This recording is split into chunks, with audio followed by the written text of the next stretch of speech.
আসসালামু আলাইকুম ভিউয়ার্স। বাংলাদেশের সর্বশেষ আপডেট সংবাদে আপনাদের স্বাগত।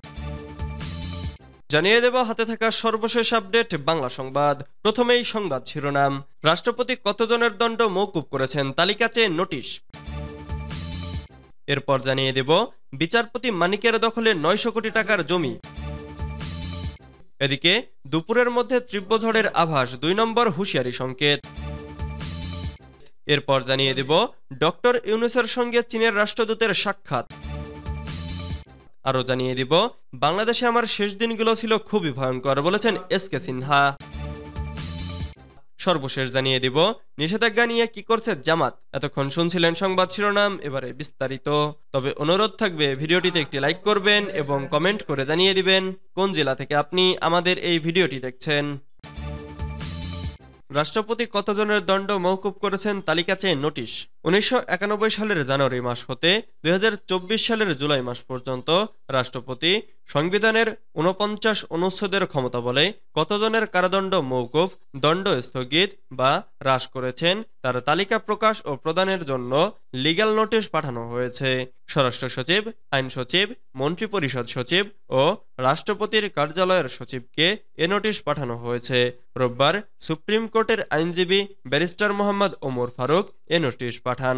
নোটিশে বলা হয়েছে, অত্যন্ত পরিতাপের বিষয় এই যে দীর্ঘ কয়েক বছর যাবৎ রাষ্ট্রপতি তার ক্ষমতা বলে বহু ক্রিমিনাল হত্যা মামলার দণ্ডপ্রাপ্ত অপরাধীদের ক্ষমা বা তাদের দণ্ড মওকুফের আদেশ দিয়ে আসছেন।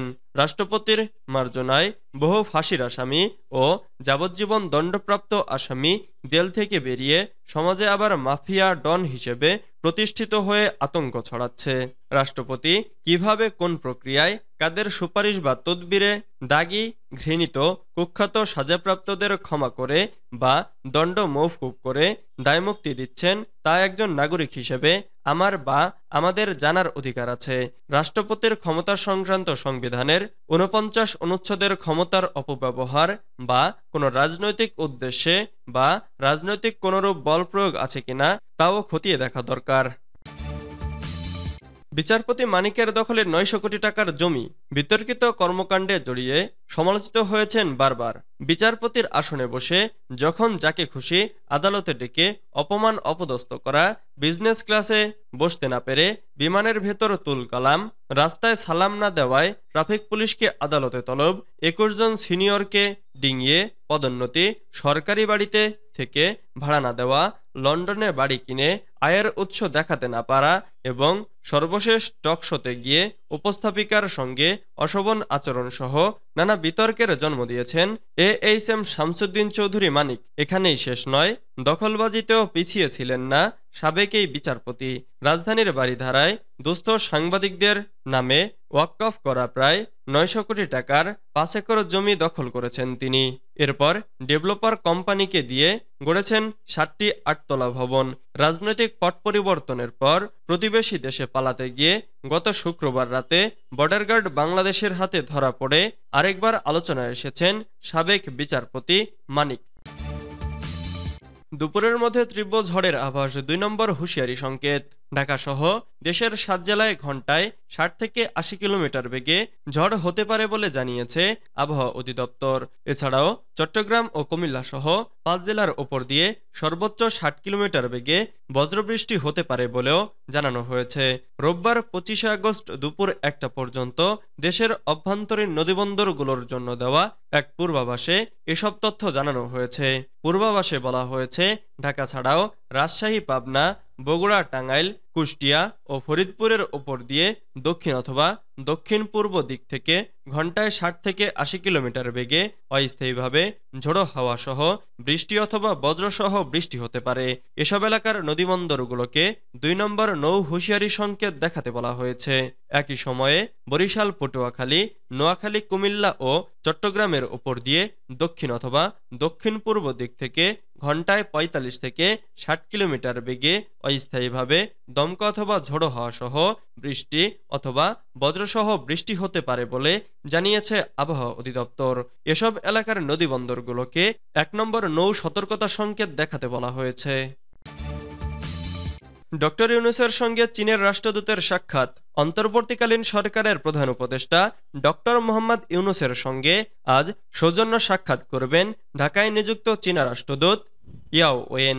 আজ সকাল 11টায় রাষ্ট্রীয় অতিথি ভবন পদ্মায় এই বৈঠকের কথা রয়েছে। ছাত্র জনতার গণ আন্দোলনের মুখে গত 5 আগস্ট ক্ষমতাচ্যুত হয়ে দেশ ছেড়ে ভারতে পালিয়ে যান শেখ হাসিনা।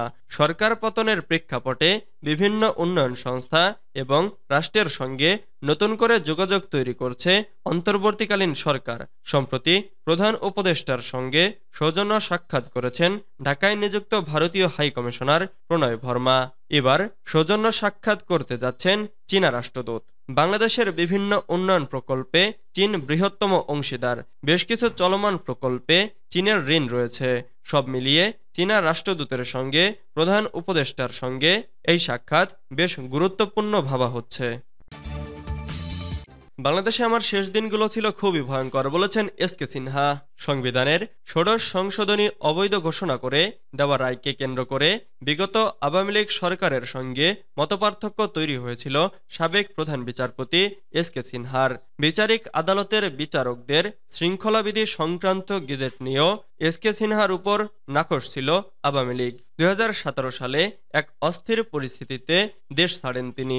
সরকার পতনের প্রেক্ষাপটে আবার আলোচনায় সাবেক এই প্রধান বিচারপতি। সম্প্রতি দেশের একটি সংবাদ মাধ্যমে নিজের পদত্যাগ এবং দেশ ছেড়ে আসার নানাবিধ কারণ নিয়ে খোলামেলা কথা বলেছেন এসকে সিনহা। রাজনৈতিক মহলে ওই সময়ের আলোচিত ঘটনা হলেও গণমাধ্যমের কাছে মুখ খুলেননি তিনি। এবার বাংলাদেশে তার শেষ সময়ের পরিস্থিতি নিয়ে মুখ খুলেছেন তিনি।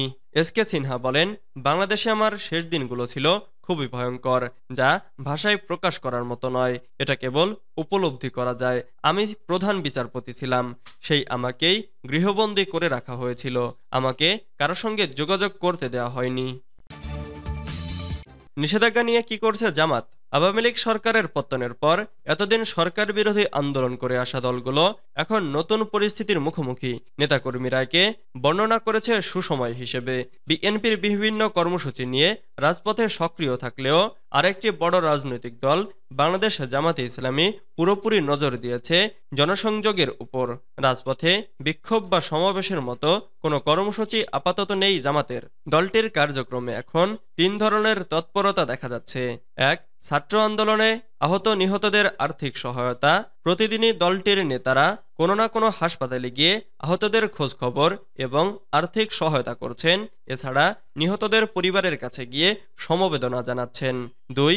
সংখ্যালঘু সম্প্রদায়ের মন্দির পরিদর্শন এবং তাদের সঙ্গে মতবিনিময় করা হচ্ছে। 3.